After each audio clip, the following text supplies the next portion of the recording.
Hi everyone, welcome back to my channel. I hope all are you doing well. So जैसे कि आप सभी को पता है, हमने जावास्क्रिप्ट की प्लेलिस्ट स्टार्ट करी थी जिसके अंदर हम ES6 के फीचर के बारे में पढ़ रहे हैं। ठीक है, वो हम बिगिनर से लेके एडवांस लेवल तक करेंगे।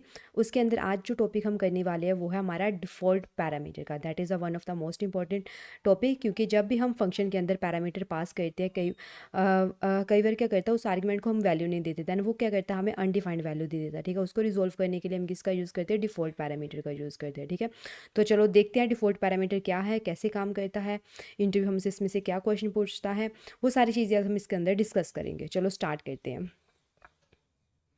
पहले what are default parameter. Default parameter होते क्या है? Default parameter allow you to set a default value for a function parameter. आपके फंक्शन पैरामीटर के लिए एक डिफ़ॉल्ट वैल्यू सेट करने का काम कौन करता है? Default parameter. So if no argument is passed, अगर आप कोई भी आर्गूमेंट पास नहीं करते हो, then it would not become undefined, ताकि वो अनडिफाइंड ना हमें बताए। ठीक है, ताकि अनडिफाइंड ना बने, तो इसीलिए हम किसका यूज़ करते हैं? डिफ़ॉल्ट पैरामीटर का यूज़ करते हैं। ठीक है, बिफोर ES6 से पहले क्या करते थे हम उसको मैनुअली हैंडल करते थे, बट आफ्टर ES6 क्या करता है, जो हमें बिल्ड इन फंक्शन का सिंटैक्स दे देता है, जिसके अंदर हम फंक्शन के अंदर ही डिफ़ॉल्ट वैल्यू को सेट कर लेते हैं। ठीक है, अगर किसी को नहीं पता है ES6 क्या होता है, तो उसके मैंने एक सेपरेट वीडियो बना रखी है, तो वहाँ पे जाके आप चेक कर सकते हो, प्रैक्टिस कर सकते हो। उस वीडियो का लिंक मैं डिस्क्रिप्शन में भी ऐड कर दूँगी। ठीक है, चलो देखते हैं कैसे करते हैं। ओल्ड, जो हमारा पुराना बिफोर ES6 में कैसे करते थे, हमने फंक्शन लिखा, फंक्शन के अंदर जब हम कोई भी आर्गूमेंट पास करते थे, पैरामीटर पास करते थे, देन वहाँ पे क्या करते थे, जैसे हमें यहाँ पे क्या करते थे, मैनुअली लिखना पड़ता था कि अगर हमारे पास नेम की वैल्यू नहीं है, देन वहाँ पे आप गेस्ट शो करवा दो। ठीक है, अब यहाँ पे देखो क्या कर रहे हैं, आफ्टर ES6 के बाद क्या करते हो आप, यहाँ पे फंक्शन के अंदर ही, ठीक है, जहाँ पे आपने पैरामीटर पास करा है वहीं पे आप उसकी डिफ़ॉल्ट वैल्यू सेट कर देते हो। ठीक है, आपको मैनुअली लिखने की ज़रूरत नहीं है वहाँ पे। ठीक है, तो देखो कैसे कर सकते हैं हम इसको। यहाँ पे आप क्या करो, एक फंक्शन बना लो, function user name like this. इसके सॉरी इसके अंदर यहाँ पे आपने नेम पास करा, और आप इस नेम की वैल्यू को गेट करना चाहते हो console.log। ES6 के पहले का है ये। ठीक है, तो मेरे को चाहिए यूज़र, मुझे यूज़र का नेम चाहिए। देन यहाँ पे आप क्या करते थे, ऐसे करके प्लस करके नेम लिख लेते थे लाइक दिस, और यहाँ पे आप क्या करते थे, console.log के अंदर, सॉरी फंक्शन को कॉल करना है यहाँ पे हमने यूज़र नेम। अब देखो मैंने यूज़र की कोई वैल्यू नहीं दी है। ठीक है, कोई वैल्यू यहाँ पे पास ही नहीं करी है। ठीक है, देन यू कैन सी कि यहाँ पे हमारे पास यूज़र अनडिफाइंड आ गया। ठीक है, यूज़र क्या आ गया, हमारे पास अनडिफाइंड वैल्यू आ गई। ठीक है, तो यहाँ पे आप स्पेस के लिए लाइक दिस ऐड कर सकते हो। ठीक है, यूज़र की वैल्यू क्या आ गई, अनडिफाइंड आ गई। ठीक है, लाइक दिस अनडिफाइंड आ गई। उसके बाद क्या करते थे, मैनुअली हमें हैंडल कैसे करते थे इसको, नेम इज़ इक्वल टू, अगर नेम की वैल्यू नहीं है देन आप यहाँ पे उसको गेस्ट, या फिर आप कोई भी वैल्यू देना चाहते हो वो दे सकते हैं। ठीक है, अभी देखो हमारे पास नेम यहाँ पे कुछ नहीं है, देन उसने यूज़र गेस्ट कर दिया। ठीक है, अब जब हम यहाँ पे इसको वैल्यू दे देते हैं लाइक दिस रंजना, देन यहाँ पे उसको ओवरराइड करके गेस्ट को, तो नेम लिख देता है। ठीक है, तो रंजना आ जाता है। ठीक है, यहाँ पे लाइक दिस। ठीक है, ऐसे करते थे। देन जब हमारे पास ES6 आ गई, उसके बाद हमने क्या करा, यहाँ पे आपको ये चीज़ करने की ज़रूरत नहीं है। यहाँ पे देन आप क्या करते हो, जस्ट यहाँ पे आप उसको डिफ़ॉल्ट वैल्यू यहीं पे दे देते हो। ठीक है, ये आपके बिल्ड इन फंक्शन के अंदर आ गई अब चीज़, और आप यहाँ पे अब इसका यूज़ नहीं करोगे स्ट्रिंग को दिखाने के लिए, आप यहाँ पे अब बैक स्टिक का यूज़ करोगे लाइक दिस। ठीक है, अगर आप बैक स्टिक के बारे में नहीं पता है आप लोगों को, तो उस पर मैंने एक स्पेसिफिक वीडियो बना रखी है, वो वीडियो आप चेकआउट कर सकते हो। ठीक है, ऐसे आप यहाँ पे अपने वेरिएबल का नाम लिखना है, तो डॉलर कर्ली ब्रेसेस के अंदर ऐसे लिख सकते हो। ठीक है, नाउ यू कैन चेक कि हमारे पास यूज़र गेस्ट आ गया। जब मैं वहाँ पे वैल्यू भेज देती हूँ लाइक दिस रंजना, तो आप चेक कर सकते हो यहाँ पे मेरे पास यूज़र रंजना आ गया। ठीक है, तो ऐसे हमारा डिफ़ॉल्ट पैरामीटर काम करता है। ठीक है, तो देख सकते हो इसका सिंटैक्स भी थोड़ा क्लीनर है और देखने में भी अच्छा लग रहा है। क्या करें, इसको थोड़ा सॉर्टेड बना दिया एंड क्लीनर बना दिया है। ठीक है, ये चीज़ होगी इसके अंदर। और इसके बाद मल्टीपल, अगर आपने मल्टीपल पैरामीटर पास करनी है तो कैसे करोगे, लाइक दिस। इसके अंदर यहीं पे कर लेते हैं। मैं यहाँ पे क्या करना चाहती हूँ, प्राइस प्राइस वैल्यू कुछ भी लिख सकते हो आप। ठीक है, यहाँ पे मैंने ऐसे कुछ लिख लिया है, यहाँ पे मैंने प्राइस डिफ़ॉल्ट सेट कर दिया यहाँ पे 100 और टैक्स की वैल्यू सेट कर दी है 5, ठीक है कर दी। तो इसके अंदर मुझे अब const total price is equal to price multiply कर दिए, प्राइस प्लस टैक्स कर देते हैं लाइक दिस।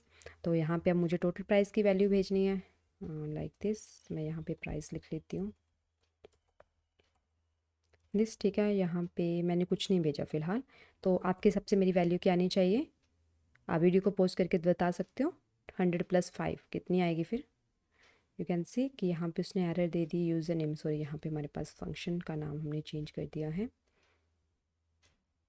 देखो 105, ठीक है 105 आ गई हमारी वैल्यू। अब जब मैं यहाँ पे वैल्यू भेजती हूँ 50, तो आप मुझे बताओ कि ये 50 वैल्यू किसको असाइन होगी, प्राइस को होगी या टैक्स को होगी या दोनों को होगी, ठीक है। तो हमारा जब हम यहाँ पे एक पैरामीटर की वैल्यू भेजते हैं, मल्टीपल पैरामीटर हमारे पास यहाँ पे होते हैं, हम एक वैल्यू यहाँ पे भेजते हैं, देन वो फर्स्ट वाले को असाइन होती है। देन वैल्यू किसको असाइन होती है? फर्स्ट वाले को असाइन होती है, ठीक है। तो हमारी वैल्यू कैसे चलती है? लेफ्ट टू राइट की साइड चलती है, ठीक है। तो ये मेरी वैल्यू किसको ओवरराइड करेगी? प्राइस की वैल्यू को ओवरराइड करेगी। तो अब इसका टोटल प्राइस कितना आएगा? 55 आएगा, ठीक है। नाउ यू कैन सी, अगर मैं इसके बाद यहाँ पे एक और वैल्यू ऐड कर देती हूँ, दैन वो मेरी टैक्स की वैल्यू जाती है लाइक दिस। 60 आ गया। अगर यहाँ पे मैं ऐसे लिख देती हूँ ना, अब देखते हैं कितनी वैल्यू आनी चाहिए इसकी। यहाँ पे इसने एरर दे दिया क्योंकि मैंने फर्स्ट पैरामीटर कुछ नहीं रखा है लाइक दिस, ठीक है, अनस्पेक्टेड टोकन, ठीक है। तो ये चीज़ होगी नहीं है, मुझे सिर्फ टैक्स की वैल्यू को ओवरराइड करना है। देन मैं यहाँ पे प्राइस की वैल्यू को कर देती हूँ अनडिफाइंड कर देती हूँ लाइक दिस, ठीक है। तो अब चेक करते हैं, क्योंकि प्राइस की वैल्यू मेरी यही वैल्यू देगी और टैक्स की वैल्यू देखते हैं 10 हो जाएगी, ठीक है। तो देखते हैं कितनी वैल्यू होगी अब इसकी। 110 होगी क्योंकि 100 प्राइस की होगी एंड टैक्स की होगी अब 10 जो मैंने भेजी है, ठीक है। अगर आपने ऐसे मल्टीपल पैरामीटर है, आपने किसी स्पेसिफिक की वैल्यू भेजनी है, देन आप ऐसे भेज सकते हो, ठीक है। तो ये चीज़ होगी। उसके बाद क्या है, हमारा मल्टीपल पैरामीटर हो गए। Default parameter with arrow function, arrow function सबसे ज़्यादा यूज़ होता है, ये सबसे ज़्यादा यूज़ होने वाला फंक्शन है, ठीक है। अब हम क्योंकि इसका सिंटैक्स थोड़ा छोटा होता है और इसको यूज़ करना भी ईजी होता है, ठीक है। अगर आप इसके बारे में डिटेल में जानना चाहते हो, उस पर भी ऑलरेडी एक वीडियो बनी हुई है, वो मेरी प्लेलिस्ट में जाके आप चेक कर सकते हो और उसका लिंक मैं डिस्क्रिप्शन में भी ऐड कर दूँगी, ठीक है। तो इसके लिए आप क्या कर सकते हो, यहाँ पे एरो फंक्शन बनाते हैं पहले। Const sum is equal to arrow function के अंदर लाइक दिस, यहाँ पे आप वैल्यू दे दो। ए की value is equal to 10, v की value is equal to 20, c की value is equal to 30 like this. तो कैसे कर सकते हैं, a + b + c हो गया। एरो फंक्शन ऐसे ही होता है, ठीक है। ये इम्प्लिसिट है, ठीक है, इसका सिंटेक्स।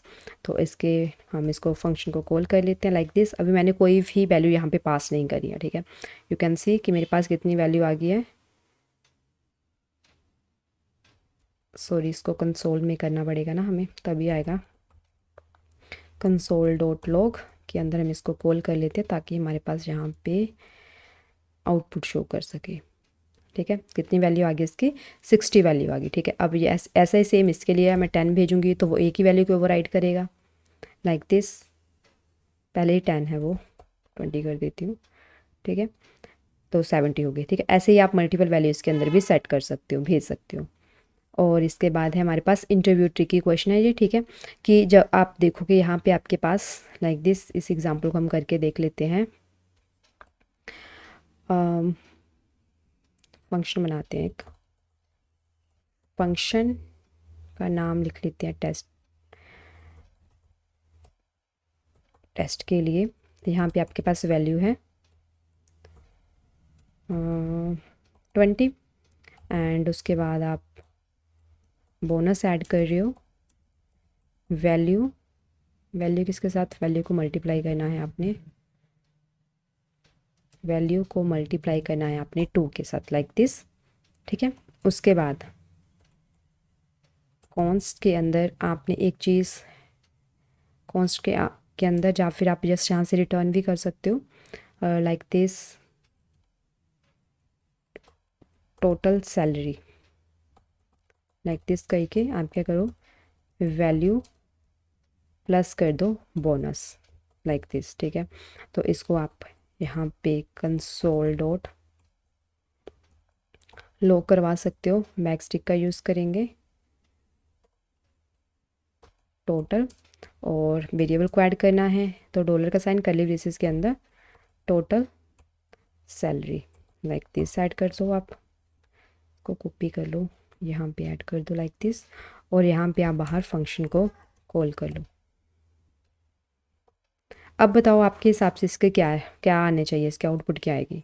ठीक है, पहले देखो वैल्यू कितनी है आपकी 20 है, तो 20 यहाँ पे बोनस में आपके 20 को मल्टीप्लाई करेंगे 2 के साथ, बोनस कितना हो गया 40, तो वैल्यू कितनी थी आपकी 20 प्लस बोनस कितना हो गया था 40, कितने आना चाहिए, कितना आना चाहिए आपके हिसाब से 40 + 20 60 आना चाहिए। Let me check, you can see कि हमारे पास टोटल कितना आ गया है 60 आ गया है।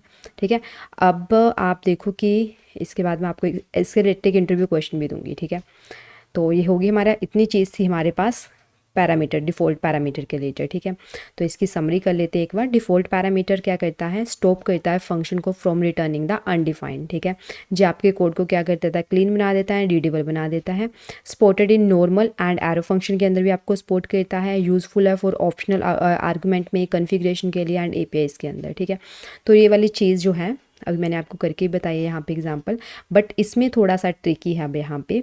ठीक है, आपने इसकी आउटपुट मुझे बतानी है, क्या आउटपुट आएगी। ठीक है, इसके अंदर फंक्शन है फन नाम का, जिसमें ए की वैल्यू किसके इक्वल टू है, बी के इक्वल टू है, and B is equal to किसकी है 5 की है। ठीक है, तो मुझे console dot log A comma V की वैल्यू बतानी है आपने क्या आनी है। ठीक है, आई होप आप लोगों को डिफ़ॉल्ट पैरामीटर अच्छे से समझ में आएगा कैसे काम करता है।